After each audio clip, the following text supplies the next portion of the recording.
সম্মানিত দর্শক এবং শ্রোতাবৃন্দ, আমি যশোরী বাংলাদেশি সেবা পার্টির পক্ষ থেকে আপনাদের সকলকে জানাই আসসালামু আলাইকুম রহমতুল্লাহ।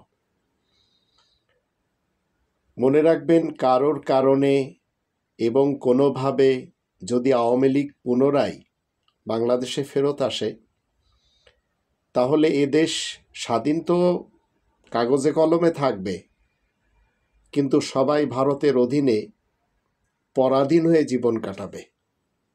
আর স্বাধীনতা নিয়েই রব্বানী কনস্টিটিউশন বলছে 18 নম্বর সূরা আল কাহফের 29 নম্বর আয়াতে, ওয়াকুলিল হাক্কু মির রব্বিকুম ফামান শাআ ফালিয়ুমিন ওয়ামান শাআ ফালিয়াকফুর ইন্না আ'তাদনা লিয-যালিমিনা নারান আহাতা বিহিম সুরাদিকুহা ওয়া ইয়াস্তাগীথু ইগাথু বিমাইন কালমুহলি ইয়াশবিল ওয়ুজুহ বি'সা শারাবু ওয়া সাআত মুরতাফাকা। তুমি বলে দাও, তোমাদের রবের কাছ থেকেই তো এই সত্য এসেছে। যার খুশি সেই ঈমান আনবে, আর যার খুশি সেই কুফরির মাধ্যমে অস্বীকার করতে পারবে। একেই বলে কোরআনের দৃষ্টিতে আজকের আল্লাহ তাআলা শান্তির পৃথিবীর 900 কোটি মানুষের পূর্ণ স্বাধীনতা। কিন্তু যারা রব্বানী বিধানের বিপরীত চলবে তাদেরকে আল্লাহ শাস্তি দিবেন। তাই আল্লাহ বলছেন, আমি অপরাধীদের জন্য আগুন তৈরি করে রেখেছি, তার বেড়া তাদেরকে চারিদিক থেকে ঘিরে রাখবে। তারা যখন ফরিয়াদ করবে তখন তাদেরকে এমন ফুটন্ত পানি দিয়ে তাদের ফরিয়াদ পুরা করা হবে, তা যেন গলানো তামা, মুখ তাতে সিদ্ধ হয়ে যাবে। কত নিকৃষ্ট পানীয় আর বিশ্রামের জন্য কত জঘন্য জায়গা। আমাদের ইতিহাস কি বলে? আমাদের ইতিহাস, এই বাঙালি জাতি কখনো ইংরেজদের হাতে পিটেছে, কখনো হিন্দুস্তানিদের হাতে পিটেছে, কখনো পাকিস্তানিদের হাতে পিটেছে। এখন নতুন করে আবার যদি ভারতের পেটে চলে যায়, তাহলে সামান্য কিছু দেশদ্রোহীদের কারণেই চলে যাবে। আর তখন যে পিটনি খাবে, ওই পিটনি কন্টিনিউ চলবে। আর এমন নির্মম ভাগ্যের পরিহাস সামান্য কিছু দলকানা এবং ভারত কানা লোকদের দ্বারাই ঘটে যাবে। তো স্বাধীনতার উদ্দেশ্য হলো, ডক্টর মোহাম্মদ ইউনূস স্যার যেভাবে বলেছেন, আমরা 18 কোটি মানুষ, একটি ফ্যামিলির, একটি পরিবারের। এখানে সবাই ন্যায় বিচার পাবে। কে হিন্দু, কে মুসলমান, কে বৌদ্ধ, কে খ্রিস্টান, এগুলি দেখবে না। তো এমন দেশ গড়ার জন্য আসুন আমরা সবাই ডক্টর মোহাম্মদ ইউনূস স্যারের সাথে দেই। আমি বাংলাদেশি সেবা পার্টির পরিচালক হিসেবে ওনার সাথেই দিয়ে চলেছি। রব্বানী কনস্টিটিউশন মতে আমরা দেখেই চলেছি, যখন কনস্টিটিউশনের বিপক্ষে যাবেন তখন আমরা আবার ওনার বিপক্ষে কথা বলবো। তা আমি আপনাদের সকলকে বলতে চাই, নতুন ষড়যন্ত্র আমরা আবার দেখতে পাচ্ছি। তাই আপনারা দিল্লির কথায় কোনো ধরনের কর্ণপাত করবেন না, আর তাদের সিদ্ধান্ত এদেশে আর কখনো বাস্তবায়ন যেন না হয়। কিছু সংখ্যক ভারতীয় প্রেমী আমাদের দেশে রয়েছে, প্রত্যেকটি সেক্টরে রয়েছে। ধর্মের সেক্টরে, রাজনীতির সেক্টরে, চাকরিজীবীদের সেক্টরে, সরকারি সেক্টরে, আবার প্রাইভেট সেক্টরে। এরা বিভিন্নভাবে বিভিন্ন কথা বলেই চলেছে। কিছু মাহফিলে আমরা দেখতে পাই, তারা মাহফিলে ওঠার সাথে সাথেই এমন কিছু কথা বলে যেগুলির সাথে রব্বানী কনস্টিটিউশনের কোনো মিল খায় না। তাই এই মৌলবী সমাজকে বারবার স্টেজে আমরা অপমান হতেই দেখেছি, কারণ তাদের কাছে কোরআনের জ্ঞান নেই। আবার এমন কিছু গিরগিটি টাইপের নেতাদের আমরা দেখেই চলেছি বিভিন্ন পার্টিতে। আমাদের দেশে তো লার্জেস্ট দুটি পার্টি, দুটি ফ্যামিলি, দুটি পার্টি, আর এটা হচ্ছে মূলত তাদের ব্যবসার পার্টি, আর কিছু না। তো এরা সুযোগ বুঝে গিরগিটির মতো রং পাল্টায়। যেমন উলামা লীগ, উলামা দল, এদেরকেও আমরা দেখি তদ্রূপ। আবার আমাদের দেশের কিছু এমন মৌলবীদেরকে আমরা দেখতে পাই যারা এই দেশে খায়, ভারতের গুণ গায়, পাকিস্তানের গুণ গায়, আফগানিস্তানের গুণ গায়, সৌদি আরবের গুণ গায়। এরা জানে না ইসলাম কমপ্লিটলি কোরআনের ভিতরে রয়েছে। বিএনপি এখন চাঁদাবাজি যেভাবে শুরু করেছে, তাতে অনেকেই বলছে যে আল্লাহ যেন 500 বছরেও এদের ক্ষমতায় না আনে। আবার চুপ্পু সাহেব এমনভাবে তাকে রাখা হয়েছে যার কারণে প্রশাসনের কেউ ভয় পায় না। 5 আগস্টের পরে যদি তাকে রাখা না হতো তাহলে বাংলাদেশের 80% সমস্যা সমাধান হয়ে যেত। আর তারই অধীনে শতাব্দীর শ্রেষ্ঠ মীর জাফর খ্যাত আসিফ নজরুল গংরা ডক্টর মোহাম্মদ ইউনূস স্যারকে চারিপাশ থেকে ঘিরে ধরেছে যে তিনি কিছু করবেন, তবে তিনি এমন একজন ব্যক্তি কোনোভাবেও তিনি বিচলিত নন। আবার শেখ হাসিনা যেভাবে কাম ব্যাক করবে তার জন্য ভারত বিভিন্ন ছক আঁকাচ্ছে, আর হাতিয়ার হিসেবে জাতীয় পার্টি এবং বিএনপিকে নিয়েই চলেছে। ইনশাআল্লাহ আমরা যদি ঐক্যবদ্ধ থাকি কোনো কিছুই সে করতে পারবে না। বরঞ্চ কাশ্মীরের ব্যাপারে নরেন্দ্র মোদীর এবং অমিত শাহর যে চক্রান্ত, সে দেশের হিন্দুরাই জেনে গেছে যে এটি তারাই ঘটিয়েছে। আর এই রক্তপাতের মধ্য দিয়ে তারা চাইছিল পাকিস্তান এবং বাংলাদেশের উপরে যেন একটা চাপ আসে। এগুলি এখন মানুষ আর খায় না। মির্জা ফখরুল ইসলাম আলমগীর বলেন, মির্জা আব্বাস বলেন, অনির্বাচিত সরকার এরা মানবে না। তো ডক্টর মোহাম্মদ ইউনূসকে জনগণই তো এনেছে, শুধু এই দুইজন আনেনি। আর এই দুইজনের মতো আর যারা ভারতের পা চাটা রয়েছে, তাই তারা বিরুদ্ধে কথা বলেছে। আর একজন ফজলু নামক আছে তার কথা শুনলে মনে হয় পাগলা গারদে বসবাস করেন। তো তিনি ডক্টর মোহাম্মদ ইউনূস স্যার জনগণের পক্ষ থেকেই ম্যান্ডেট নিয়ে এসেছেন। যারা লুটপাট করার জন্য, সুবিধার জন্য নির্বাচন দিন বলে চলেছে, তাদেরকে এখন আর জাতি পছন্দ করে না। রুমিন ফারহানা যেভাবে জেলাসি করেছে আশিক চৌধুরীর ইংলিশ শুনে, তাতে বোঝা গেল যে এই লেডিটি এত জেলাসি কেন, জাতি বুঝে নিয়েছে। এদের মুখের ভাষা যদি আমরা শুনি তাহলে আমরা একটু চিন্তা করব যে কেমন ভাষা এরা দিয়ে চলেছে। এদেরকেই পুনর্বাসন করতে হবে, আবার খুনি হাসিনাকে নিয়ে আসতে হবে। জামাত নেতা লন্ডনে যে খালেদা জিয়ার সঙ্গে দেখা করে, এটি জাতি কি কখনো পছন্দ করেছে? তারিক রহমানের কোনো যোগ্যতাই তো নেই, তার তো ব্যবসা বাণিজ্যই ভিন্ন। সে তো মুসলেকা দিয়েছে যে আমি রাজনীতি করব না। সে তো জানে না, কিছুই জানে না, অশিক্ষিত একজন মূর্খ। যেমন তার মা, তদ্রূপ জয় এবং তার মা, এদের হাতে এই জাতির ভাগ্য ছিল, কারণ এদের কোনো শক্তি ছিল না। এরা ভারতের নিয়ন্ত্রণে ছিল। তাই এখন বিএনপির কিছু অপদার্থরা বলে চলেছে ডক্টর ইউনূস সাহেবের ব্যাপারে, সম্ভবত উনি খুব তাড়াতাড়ি নির্বাচন দিবেন না। তো এত নির্বাচনের কথা আপনারা কেন বলে চলেছেন? দেশ তো উনি গড়ে দিচ্ছে আমাদের। আর যেসব হুজুরেরা ওনাকে সুদখোর, সুদের কারিগর বলে চলেছিলেন, তাদের বিরুদ্ধে আবার আর এক হুজুর সমাজ দাঁড়িয়ে গেছে। আবার জাতি বলছে যে ডক্টর ইউনূস তো আমাদের হৃদয়, আমরা তাকেই চাই। কেউ বলছে 5 বছর থাকুক, কেউ বলছে 10 বছর থাকুক, কেউ বলছেন যে যতদিন তিনি হায়াতে আছেন ততদিন থাকুক।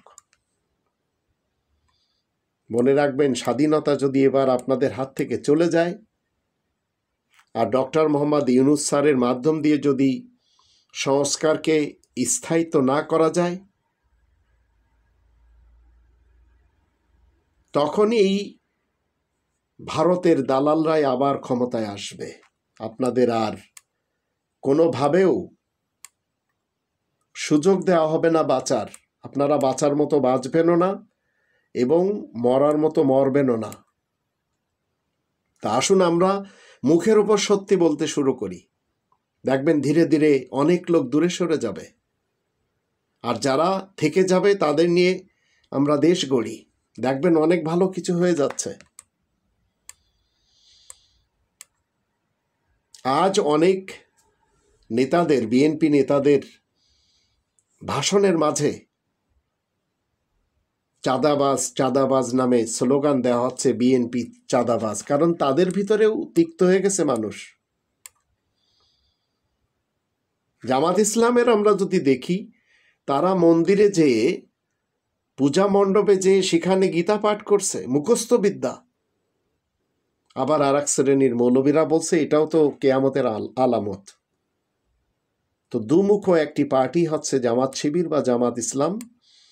এদের পাকিস্তান থেকেই দেখা গেছে। ভারতের লোক এখন মোদির বিরুদ্ধে সোচ্চার হয়ে গেছে এবং তারা বলছে যে মোদিজি, তোমাকে আমরা ভুলিনি।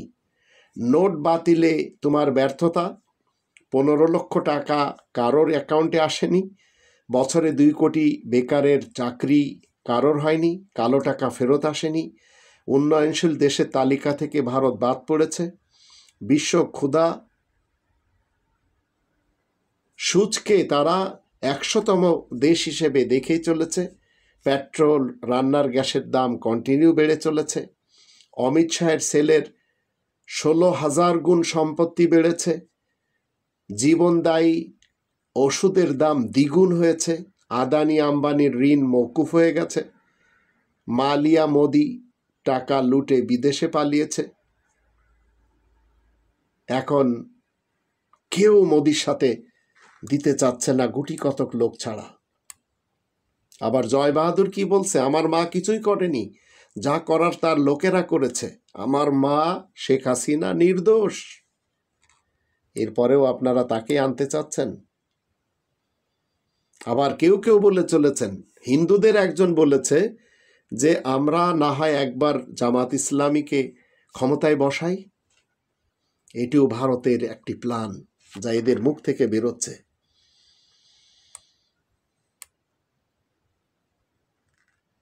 এই যে পাহেলগাম যে অ্যাটাক হলো,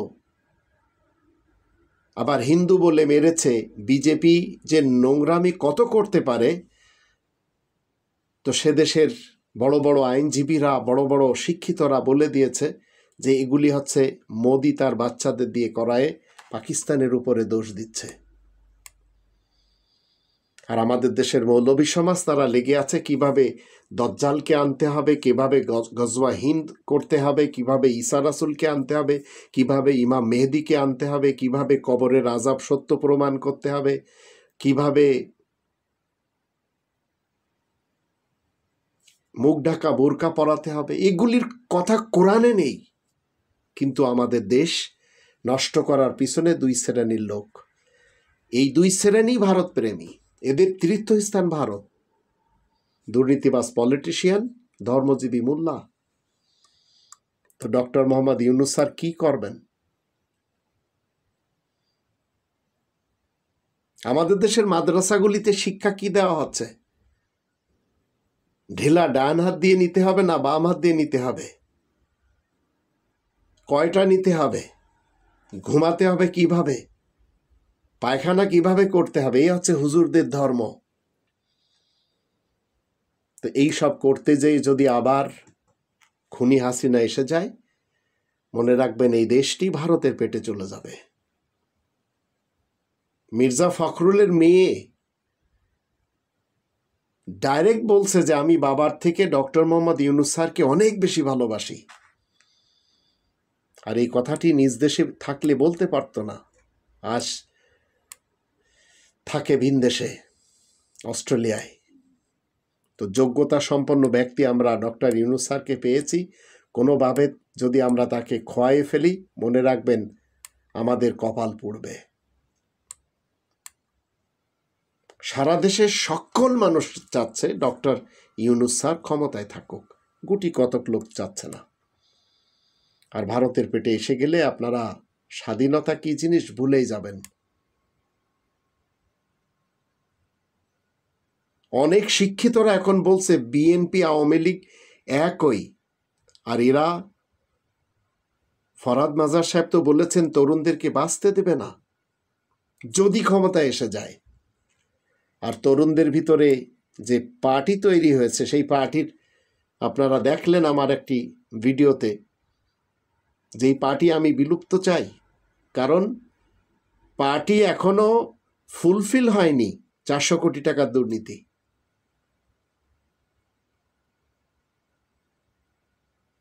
তো এখন জাতি ডক্টর মোহাম্মদ ইউনূস স্যারকে কন্টিনিউ চান। আসুন আপনি আমি সেই দিকেই যাই, কারণ ডক্টর মোহাম্মদ ইউনূস স্যারের ভবিষ্যতের কোনো ধান্দা নেই দেশ গড়া ছাড়া, দেশের মানুষের গরিবি মিটানো ছাড়া।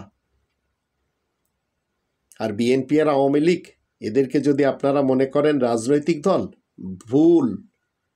এটা পারিবারিক ব্যবসা ছাড়া আর কিছুই না।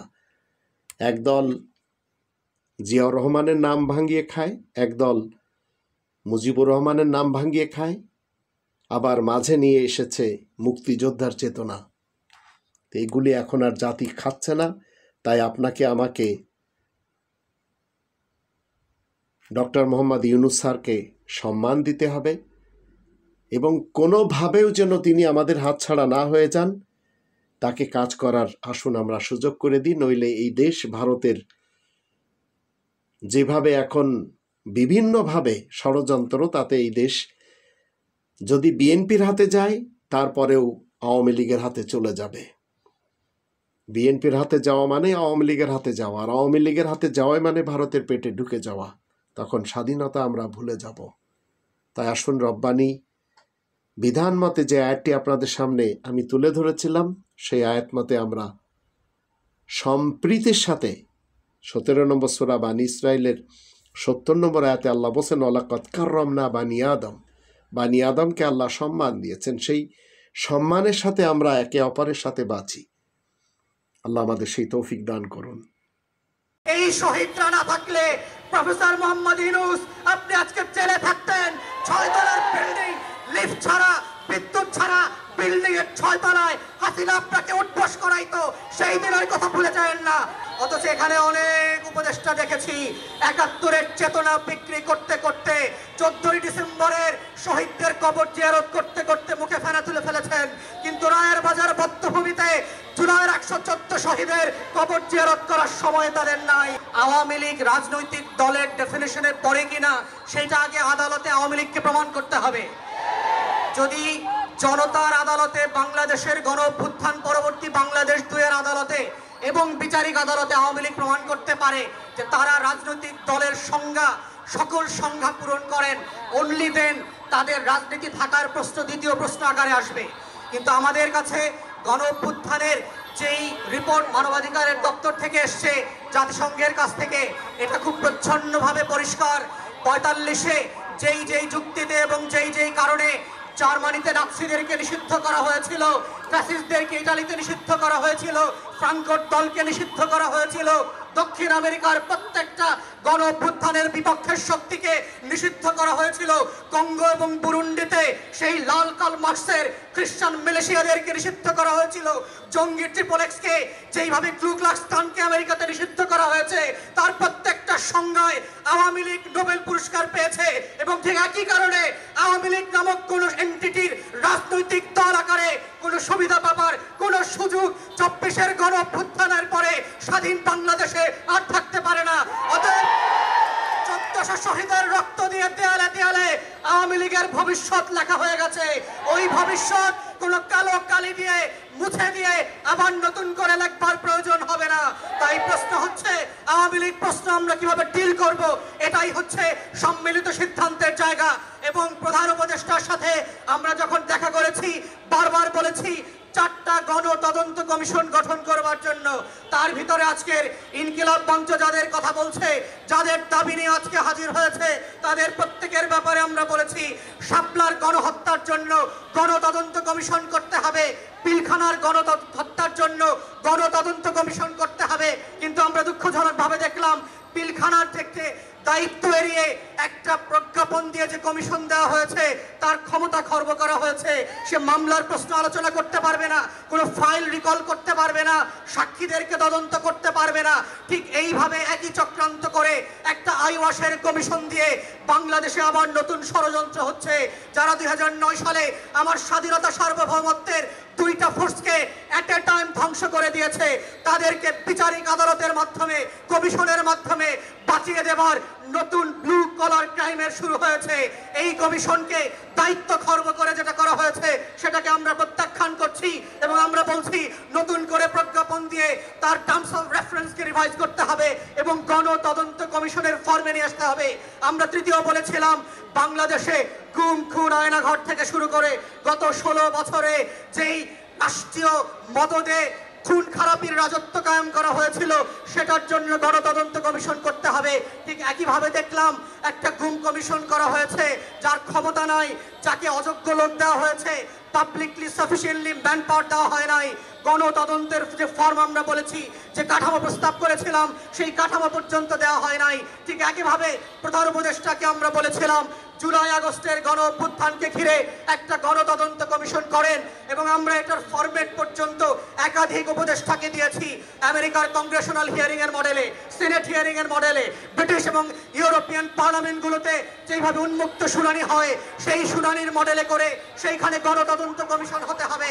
আজকের ইনকিলাব মঞ্চে এসে যেইভাবে শহীদরা তাদের বক্তব্যের কথা বলছে, সেই উন্মুক্ত শুনানিতে যেটা পিটিভি লাইভ সম্প্রচার করবে, সেখানে শহীদ পরিবার এসে তার গল্পের কথা বলবে, তার কষ্টের কথা বলবে, তার আকাঙ্ক্ষার কথা বলবে। আগামী দিনে আওয়ামী লীগের রাজনীতি থাকবে কি থাকবে না সেই কথা 1400 শহীদ পরিবারকে সিদ্ধান্ত নিতে হবে। কোন সুশীল উপদেষ্টার কথায়, কোন শাশুড়ির কথায়, দিল্লির কথায় সেই সিদ্ধান্ত হবে না। আমাদের বক্তব্য খুব পরিষ্কার, গণ অভ্যুত্থানের পক্ষের শক্তিরা গণতদন্ত কমিশনে গিয়ে উন্মুক্ত শুনানিতে অংশ নিয়ে বাংলাদেশের কোটি কোটি নাগরিক যেখানে নিবন্ধন করে তাদের মতামত দিতে পারবে, সেই মতামতের উপরে ভিত্তি করে আওয়ামী লীগ প্রশ্ন, গণহত্যার প্রশ্ন, জাতীয় পার্টি এবং 14 দলীয় দিল্লির গোলামদের ভবিষ্যৎ কি হবে সেইটা সিদ্ধান্ত নিতে হবে এবং সেই সিদ্ধান্তের উপরে ভিত্তি করে আওয়ামী লীগের ভবিষ্যৎ নির্ণীত হবে। এই প্রস্তাব দেবার 7 মাস 8 মাস পেরিয়ে গেলে পরে আমরা দেখতে পাচ্ছি জুলাই গণহত্যা নিয়ে কোনো উচ্চবাচ্য করবার আয়োজন দেখতে পাচ্ছি না। জুলাইয়ের গণকবর যেটা আমরা আগস্ট সেপ্টেম্বরে ভিজিট করেছি, সেইখানে উপদেষ্টাদের যাবার কোনো মদত দেখতে পাচ্ছি না। অথচ এখানে অনেক উপদেষ্টা দেখেছি 71-এর চেতনা বিক্রি করতে করতে 14ই ডিসেম্বরের শহীদদের কবর জিয়ারত করতে করতে মুখে ফেনা তুলে ফেলেছেন। কিন্তু রায়ের বাজার বধ্যভূমিতে জুলাইয়ের 114 শহীদের কবর জিয়ারত করার সময় তাদের নাই। প্রধান উপদেষ্টাকে বলছি এই শহীদরা না থাকলে প্রফেসর মোহাম্মদ ইউনূস আপনি আজকে জেলে থাকতেন। 6 তলার বিল্ডিং, লিফট ছাড়া, বিদ্যুৎ ছাড়া বিল্ডিং এর 6 তলায় হাসিনা আপনাকে উঠবস করাইতো, সেই দিনের কথা ভুলে যাবেন না। আপনার মামলাগুলো আজকে আদালত দিয়ে নাই করে দিয়েছেন। এই নাই করার রাজনীতি হইতো না, আপনার মামলা চলতো। যাদের কারণে, যাদের রক্তের কারণে আজকে আপনি বেকসুর খালাস, যাদের রক্তের কারণে আপনি প্রধান উপদেষ্টা হয়েছেন, তাদের রক্তের বদলা যদি না নেন আপনাকে আগামী দিনের মানুষ ক্ষমা করবে না। বাঙালির চরিত্র বুঝতে হবে। তারা প্যারিস থেকে এসে এদের নায়ক যেভাবে বানাইতে পারে, তারা মির্জাফরের মতো খলনায়ক বানাইতে পারে। এই রক্ত দেওয়া শহীদ পরিবারের এই ইতিহাস ভুলে যাবেন না। তাই আমাদের বক্তব্য হচ্ছে গণতদন্ত কমিশনের মধ্য দিয়ে আওয়ামী লীগ প্রশ্ন রিজলভ করেন। এবং আমরা বারবার বলেছি বিভিন্ন প্রেসে এবং টকশোতে কি কি অপশন হতে পারে। প্রথম অপশন হচ্ছে নাৎসি মডেলে আপনি আউটরাইট আওয়ামী লীগ, জাতীয় পার্টি এবং 14 দলকে নিষিদ্ধ করে দেবেন। দ্বিতীয় অপশন হচ্ছে যদি ট্রুথ অ্যান্ড রিকনসিলিয়েশন ফর্মে যান সাউথ আফ্রিকার মডেলে, তাহলে কাদের বিচার করবেন? কোন কোন অপরাধের বিচার করবেন আর কাদেরকে তওবা কমিশন করে হেফাজতের আলেমদের সামনে ক্ষমা চাওয়া মাফ করাইতে হবে সেইটা আলাদা করতে হবে। কাদেরকে আওয়ামী লীগ যেহেতু আমাদেরকে 3টা নির্বাচন থেকে বঞ্চিত করেছে, তার রাজনীতি নিষিদ্ধ না হলেও আগামী 3টা নির্বাচনকে আওয়ামী লীগ এবং জাতীয় পার্টিকে ন্যায্যতার ভিত্তিতে বঞ্চিত করতে হবে, কারণ সেই জাতিকে নির্বাচন করতে দেয় নাই, ভোট দিতে দেয় নাই। আওয়ামী লীগের কোন পদস্থ নেতা ওয়ার্ড ইউনিয়ন থেকে শুরু করে যারা এমপি মন্ত্রী হয়েছে গত 16 বছর, তারা বাংলাদেশে আর কোনোদিন রাজনীতি করতে পারবে না। ঠিক এইরকম শর্ত করে গণতদন্ত কমিশনের মাধ্যমে প্রয়োজনে গণভোটে দিয়ে আওয়ামী লীগ জাতীয় পার্টির প্রশ্ন ন্যায্যতার ভিত্তিতে সমাধান করবার মধ্য দিয়েই আজকের এই শহীদদের বিচার ফয়সালা হইতে হবে। দুই বোন দেশ ত্যাগ করলো, পোলারে স্ত্রী ত্যাগ করলো, মাইয়ারে স্বামী ত্যাগ করলো, ভাগ্নি পদত্যাগ করলো, আর পালের গোদা ড্যাডি অব দ্য নেশন ওই যে সোহাদ্দিন বডিগার্ড দেহ ত্যাগ করলো, পুরা পরিবার ত্যাগই করে গেল সারা জীবন ধরে। বাংলাদেশে তাহলে একটা বিরাট ত্যাগী পরিবার আছে জানেন, আপনারা কেউ তাদের গুরুত্ব দিলেন না, আমরাও দিলাম না, খুবই আফসোস। এই মাটির গায়ে খাম ঝরায়, এই আকাশের নিচে স্বপ্ন বুইনা বিরচিত লড়াই কইরা রাজপথে রক্ত দিয়া আমরা ছিনায় আনছি আর একটা স্বাধীনতা। আজ সময় আসছে শুধু বিপ্লবকে টিকায় রাখা না, বরং বিপ্লবের ঝলকে বিশ্বকে কাঁপায় তোলার। যারা বলে বাংলাদেশে কিছু হবে না, তাদের কান ঝালাপালা কইরা দিতে হবে আমাদের কাজ দিয়া, সাহস দিয়া, সাফল্য দিয়া। যারা বলে গ্যাস নাই, বিদ্যুৎ নাই, রাজনীতি অস্থির, তাদের বলতে হবে আমাদের বুদ্ধি আছে, সৃজনশীলতা আছে, আছে বুকের মধ্যে আগুন, অবিনাশী আগুন। আজ যদি সাহস করে আমরা ঝাঁপায় না পড়ি, কাল কেউ এসে আমাদের ভবিষ্যৎ গড়ে দেবে না। আজকেই সময় নিজেদের ভাগ্য নিজের হাত থেকে শপথ গ্রহণ করি, আমরা বাংলাদেশের সমস্ত নাগরিক এক হয়ে বাংলাদেশকে সামনে অগ্রসর করব। আমরা সবাই এক, অভিন্ন, এখানে কোনো পরিচয় থাকবে না, শুধু পরিচয় থাকবে আমরা বাংলাদেশের নাগরিক। আল্লাহ আমাদের সবাইকে সম্মিলিতভাবে দেশটাকে সামনে অগ্রসর করার তৌফিক দান করুন। যে প্রফেসর ইউনূস পূর্ণ সংস্কার করে যেদিন নির্বাচন দিবে সেদিন নির্বাচন হবে, এটা দেশবাসী ওনার উপরে ছাইড়া দিতে চায়। এই সিদ্ধান্ত ওনারা নিতে দেন, চাপাচাপি করবেন না, এটা আপনাদের জন্য ভালো। কারণ আপনারা যদি চাপাচাপি করেন তাহলে উনি নির্বাচন দিয়ে চলে যাবেন, আর কইবেন রাজনৈতিক দলগুলোর কারণে সংস্কার করতে পারলেন না, কয়ে দেবে, লিখে যাবে, উনি বইটাই লিখে যাবে। উনার ব্যর্থতার দায় পুরাই আপনাদের উপরে চাপাই দিবে। আমরা তো বেঁচে থাকবো না, তাই না? আপনারা ভাবতেছেন নির্বাচনী হাওয়া আসলে সব ঠিক হয়ে যাবে, আপনাদের পক্ষে যাবে, তাই না? নির্বাচনী হাওয়া আসায় না। এই নির্বাচন কেমনে হবে? ও সম্বলে মনুষ্যং ভবিষ্যতি, ও গিরিশঙ্কর নম, নম নম নম, ও মহাদেব নম, ও গোবিন্দ নম, শ্রী সর্ব নম, ও গোবিন্দ শ্যামরায়, ও গোবিন্দ নম, গণ কৃষ্ণ শ্যাম, ও শ্যামরায়, ও শিব, ও দুর্গতি মহামায়া, মহালয়া বৃষের দুর্গম, ও পার্বতী মহামায়া, ওম শান্তি, ওম শান্তি, ওম শান্তি। দ্বিতীয় অধ্যায় 19 নম্বর শ্লোক। অশ্বমাস গুমরহ দেবদত্তং জগৎ অধিপতি অসিনা সাধুদম অনুষ্ঠস্য গুণান্বিত ততর্ভি ভ্রাতৃভেদং বকরিষ্ঠ বিকলিক্ষয়ম বহু বীচরত্নসন্নং খোন্দং হদেনা প্রতি মদ্যতি ধাত দট্রস্করিষ নিষ্পতি নৃপলিঙ্গ সেদ জাত জুয়ং দেবা তদস্যং শুক্লপক্ষস্য মাধবে মাসি জাত দট্রস্করিষ নিষ্পতি সুমতাং সশস্ত্রে কর্মমদত্ত বৈষ্ণবী, ও সম্বলে মনুষ্যং ভবিষ্যতি, ও গিরিশঙ্কর নম, নম নম নম, ও মহাদেব নম, ও গোবিন্দ নম, শ্রী সর্ব নম, ও গোবিন্দ শ্যামরায়, ও গোবিন্দ নম, গণ কৃষ্ণ শ্যাম, ও শ্যামরায়, ও শিব, ও দুর্গতি মহামায়া, মহালয়া বৃষের দুর্গম, ও পার্বতী মহামায়া, ওম শান্তি। তা আমরা একটা গান শুনতে পারতাম, ভালো হতো না? কি করছে? গান করতে করছে এত গান শুনতে চাইতেছে। এক একজনের আসলে এক এক রকম কষ্ট, এর মনে হয় গানের কষ্ট। গরিব মানুষ দেখা কেউ মনে হয় গান শুনায় না, কেউ গান শুনায় না, গান শুনায় না। আচ্ছা করছি, কবনে যে কি কবনে আর কি হবে নি, সাজাইয়ে নাও জোয়ানারা হিন্দু মুসলমান করছে তো কি করে। বন্ধু তোমার বাড়ি, তোমার ঘর, তোমার আঙিনা, সবখানে বিচরণ করি, তুমি জানো না। তুমি যখন ঘুমাও থাকি তোমার স্বপনে, ভালোবাসার কাজল হইলাম তোমার নয়নে। লজ্জা এখানে একজনও গায়ক নাই, এটা একটা কথা হলো। গান গালাম না, আমার কাছে গান শুনতে চাইতেছে, তোমার তো ভালো লাগে না? আমার কাছে গান শুনতে চাইতেছে, আমার কাছে গান শুনতে চায়। সিনাতে সিনামি রাই ভাই ছাই তুফান, বুঝছি তো আমার মনে হয় দুঃখে আছে তো আরে দুঃখের গান গাই দুঃখের গান গাইতে দুঃখের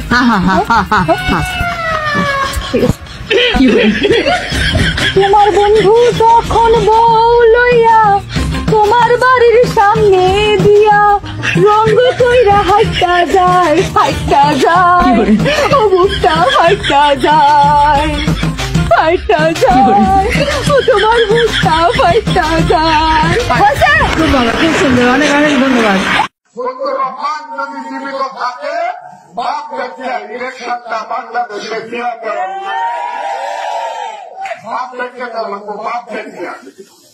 তার মানে হচ্ছে 1947সদ্য স্বাধীন দেশের পরের ইতিহাস, যে ইতিহাস এতদিন গোপন রাখা হয়েছিল গোটা একটা জেনারেশনের কাছ থেকে, যে জেনারেশন কখনো জানতেই পারেনি 1974 সালে ঠিক কি কারণে কবি রফিক আজাদ ভাত দে হারামজাদা নইলে মানচিত্র খাবো লিখেছিল। ভাত দে হারামজাদা তা না হলে মানচিত্র খাবো। গোপন রাখা এই ইতিহাস 1974 সালের ভয়াবহ দুর্ভিক্ষের ইতিহাস। ক্ষুধার্ত মানুষের ক্ষুধা সামাল দিতে সে সময় জায়গায় জায়গায় খোলা হয়েছিল লঙ্গরখানা। 1974 সালের শরৎকালে দুর্ভিক্ষের সময় যেসব জেলায় সবচেয়ে বেশি লঙ্গরখানা খোলা হয়েছিল, বৃহত্তর ময়মনসিংহ ছিল তার একটি। লঙ্গরখানাতেও যে খুব ভালো খাবার পাওয়া যেত তা নয়, কোনোদিন রুটি পাওয়া যেত, আবার কোনোদিন পাওয়া যেত কচু সেদ্ধ। বিবিসির রিপোর্ট অনুসারে 2 বছর বয়সী অভুক্ত শিশুর কান্নায় অতিষ্ঠ হয়ে জামিলা খাতুন নামের এক নারী বাচ্চাটিকে বাড়ির কাছের এক খাদের পানিতে ছুঁড়ে ফেলে দেয়। অবশ্য জমিলা খাতুনের শিশুপুত্র ভাগ্যক্রমে বেঁচে যান। শিয়ালের মুখ থেকে পাড়ার লোকজন তাকে তুলে নিয়ে এসেছিল। 1974 সালের দুর্ভিক্ষ নিয়ে অস্ট্রেলিয়ান সাংবাদিক জন পিলজার একটা ডকুমেন্টারি করেছিলেন, যা ছিল 27 মিনিটের। সেখানে তিনি তুলে ধরেন বাংলাদেশের মতো কনজারভেটিভ একটা দেশে মেয়েদের কাপড় বিক্রি করে খাবার কিনে খাওয়ার কাহিনী। গায়ের কাপড় বিক্রি করে খাবার কিনে খেয়েছিলেন বাসন্তী। এরপর জাল দিয়ে জড়িয়ে নিজের লজ্জা নিবারণের চেষ্টা করেন। সেই ছবি প্রকাশ হয় দৈনিক ইত্তেফাকে। এমন দুর্ভিক্ষে কবি রফিক আজাদ লিখেন, ভাত দে হারামজাদা নইলে মানচিত্র খাবো। এই কবিতা লেখার পর বঙ্গবন্ধু শেখ মুজিবুর রহমান গত 15 বছর ক্ষমতায় থাকাকালীন শেখ হাসিনা বিরোধীদের শুধু কারণে অকারণে তাড়া করে বেরিয়েছে। তারপর ক্ষমতা হারিয়ে সে নিজে তাড়া খেয়ে পালিয়েছে। তারপর সে বিরোধীদের হাতে পায়ে ধরে আবার নতুন রূপে ফিরবে, কিন্তু বিরোধী দল তাকে ফিরিয়ে এনে আবার ভুল করে বসবে। তারা ডক্টর ইউনূসকে সরিয়ে দিবে। তারপর হাসিনা আবার কৌশলে ক্ষমতা দখল করবে এবং আগের চেয়ে আরো বেশি তাড়া করে সবাইকে দেশ ছাড়া করবে। তারেক রহমান মাল খেয়ে নির্বাচনে আসবে কি আসবে না মালের উপর নির্ভর করছে, কারণ তার যেহেতু তার মূল পেশা জুয়া খেলা। তিনি লন্ডনে বসে তার যে ইনকাম ট্যাক্সের ফাইল আছে, সেই ফাইলে তিনি বলেছেন যে আমি এখানে আছি, ইনকাম করি ক্যাসিনোতে, ইনকাম করি ক্রিকেটে, ইনকাম করি ফুটবল, বিভিন্ন খেলাধুলায় জুয়া ধরি এবং ক্যাসিনোতে নিয়মিত জুয়া খেলি, তার উপরে আমার এত টাকা, হাজার হাজার কোটি টাকা আমার ইনকাম হয়। কারণ কি? কারণ এই নির্বাচন আসলেই উনি মনোনয়ন বাণিজ্য করেন। হারিয়ে গেলে দূরে থাকবেন, এই হলো পলিসি। মাঝখান তো ওনার মাল টানা দরকার, তার এক মাল টানা নিয়ে ব্যস্ত আছে। এ শালা বিএনপিরা কি কারণে বিএনপি করে এটা এখন আমি বুঝে কল পাই না। যার নেতা লন্ডনে বসে থাকে, যার নেতা 300 টাকার ইসলামে মুসলাকা দিয়ে যায় যে আমি বিএনপির যুগ্ম মহাসচিব, সিনিয়র যুগ্ম মহাসচিব, আর জীবনে রাজনীতি করব না, 111 মিলিটারির 100টা ভাঙা বাড়ি খেয়ে সে মুসলেকা দিয়ে দিল। আজকে তিনি হলো ওনাদের ধারক বাহক। উনি বলে আগামী দিন এই দেশের নেতৃত্ব দেবেন, দেশের প্রধানমন্ত্রী হবেন। সেই বুঝ নিয়ে বিএনপির আছে। বাংলাদেশের একটি মিডিয়া বলতে পারবে না ছাত্র দলের সারা বাংলাদেশে একটি ইউনিটের কোন নেতা কর্মী কোন 1 টাকা চাঁদাবাজি করেছে। রাষ্ট্রপ্রধানরে সরাই দেন, তাতে আইন শৃঙ্খলা বাহিনী কাজ করবে। কারণ আইন শৃঙ্খলা বাহিনী দেখতেছে অর্ধেক আমাদের আছে। কারণ গেজেট অফিসারের চাকরি যায় রাষ্ট্রপতির কলমের খোঁচায়, চাকরি অ্যাপয়েন্টমেন্ট হয় তার কলমের খোঁচায়। হি ইজ অ্যালাইভ, সে আছে। সুতরাং ভয় তাদের কম। আপনি চাকরিচ্যুত করতে পারতেছেন না, স্বাক্ষরটা কিন্তু রাষ্ট্রপতি করবে। বিএনপি এবং আওয়ামী লীগ কোন রাজনৈতিক দল না, এটা একটা পারিবারিক ব্যবসা, রাজনৈতিক ব্যবসা। এখন রাজনৈতিক ব্যবসা যখন ক্ষমতায় আসবে, ওই রাজনৈতিক দলের যে মালিক তারা সিদ্ধান্ত নেবে। এখানে দেশের কনস্টিটিউশন কাজ করবে না, এখানে কে কি ফর্মুলা দেবে ওটাই কাজ করবে না, কোন রিফর্ম কাজ করবে না, কারণ এটার মালিক তো পরিবার। বিএনপি বলেন, আওয়ামী লীগ বলেন, সব একই জিনিস। এরা তো এই তরুণদের বাঁচতে দেবে না। প্রধান উপদেষ্টাকে উদ্দেশ্য করে এমন মন্তব্য করেছেন কবি ও রাষ্ট্রচিন্তক ফরহাদ মজহার। তিনি বলেন, ডক্টর ইউনূস ছাত্রদের জুলাই ঘোষণা দিতে দেননি, এটা অন্যায় কাজ হয়েছে। এরা বড় ধরনের ঝুঁকিতে পড়ে গেছে আজকে। এই ঝুঁকির দায় কে নেবে? কারণ বিএনপি আওয়ামী লীগ একই, এরা তরুণদের বাঁচতে দেবে না।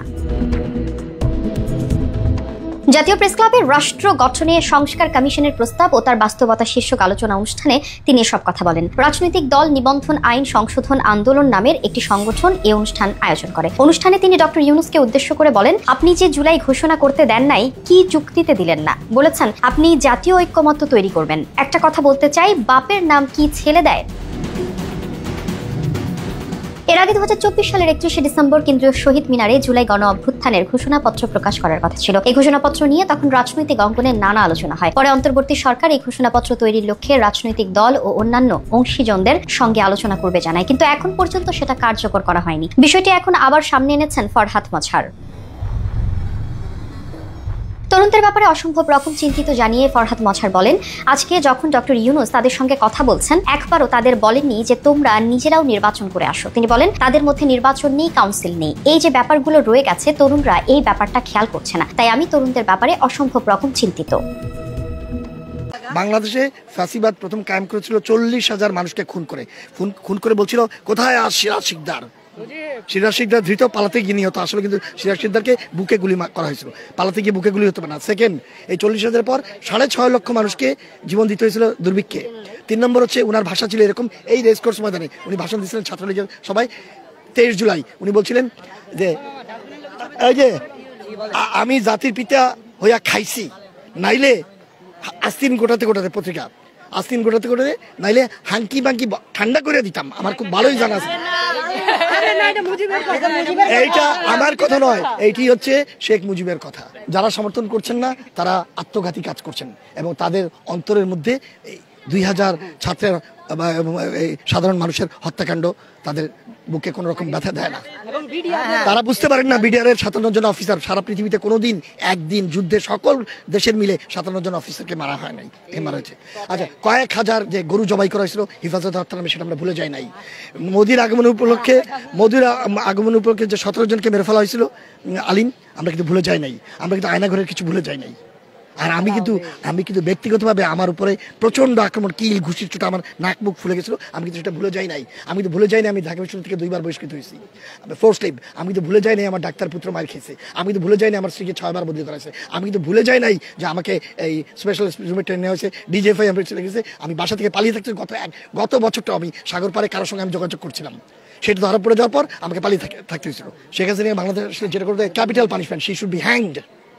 পৃথিবীর কোনো আমি নাম বলি, সেটা হচ্ছে হিটলারকে মাফ করেন, হিটলার আত্মহত্যা করে বাঁচছে, কিন্তু তার ফ্যাসিবাদী পার্টিকে নাজি পার্টিকে নিষিদ্ধ করা হয়েছে। যারা ইটালিতে বেনিটো মুসোলিনি পার্টিকে ফ্যাসিস্ট পার্টিকে নিষিদ্ধ করা হয়েছে। নিকোলাই চাউসেস্কু রোমানিয়ার, তাকে আর তার বউ পালা গেছিল, তাদের সুইফট রিভলিউশনের পর তাদেরকে দুইজনকে অন্য শহরে ধরতে পারছে, ধরার পর দুইজনকে ফায়ারিং স্কোয়াডে মেরে ফেলা হয়েছে। কিউবার বাতিস্তা পালিয়ে গেছিল, কিন্তু তার বাকি সবাই সাঙ্গভঙ্গকে 2 মাসের মধ্যে ফিদেল কাস্ট্রো ফায়ারিং স্কোয়াডে মেরে ফেলছে। আচ্ছা, ইয়েতে সিরিয়ায় 1 মাসের মধ্যে সমাধান হয়েছে। ইরানের শাহ এক্সাইলে গিয়ে মৃত্যুবরণ করতে হয়েছে, এর নাম কি বলে, জেনারেল ফ্র্যাঙ্কো জেলের মধ্যে পচে মরতে হয়েছে। পেনোশে চিলির, তাকেও সেভাবে মরতে হয়েছে। একটি উদাহরণ সালাদার, তাকে সেভাবে যেতে হয়েছে। একটি উদাহরণ যদি কেউ আমাকে দেখাতে পারে যে সারা পৃথিবীতে কোনো দিন এরকম ফ্যাসিস্ট খুনিকে কেউ মাফ করছে। এখন আমাদের একজন ন্যাকামি শুরু হয়েছে, যদি উনি অনুতপ্ত হলে আলাদা কথা, লজ্জা পাইতে হলে আলাদা কথা। কে সেই জানোয়ার? রাজনৈতিক জানোয়াররা। আমার একটা বইয়ের নাম হচ্ছে from we the people to we the politicians to we the people. আমাদেরকে রাজনীতিবিদদের খপ্পরে বাইরে যেতে হবে। আমাদের জন্য তাদের এজেন্ডা হচ্ছে 3 নম্বরের বাইরে। প্রথম হচ্ছে আমরা নির্বাচিত হই, ক্ষমতায় যাব। দ্বিতীয়, বা আমরা আবার নির্বাচিত হব। তৃতীয়, যদি দূরে কোনো জায়গায় থেকে আছে ছিটাফোটা কিছু করতে পারি তো করবো, আদারওয়াইজ নট। সুতরাং রাজনীতিবিদদের হাত থেকে ক্ষমতাকে এখন জনগণের কাছে নিতে হবে। একদিনের গণতন্ত্র চাই না, 365 দিনের রেফারেন্ডাম চাই। It's daily referendum. প্রত্যেক দিন আমাদের কাছে জিজ্ঞেস করতে হবে ইন্ডিয়ার সঙ্গে চুক্তি করবো কিনা, পানি দিচ্ছে কিনা, ফেনী নদীর ব্রিজ ভেঙে ফেলবো কিনা, এভরিথিং জনগণকে জিজ্ঞেস করবে গণভোটের মাধ্যমে। গণভোট রিকল, তারপর হচ্ছে প্লেবিসাইট, রেফারেন্ডাম, তারপর হচ্ছে কি বলে পাবলিক হিয়ারিং, বোথ ভলান্টারি আর non voluntary, public question, public scrutiny, public participation, public inclusion, সব কিছুর মধ্যে দিয়ে হতে হবে। এই রাষ্ট্রটা রাজনীতিবিদ বা কারো বাপের না।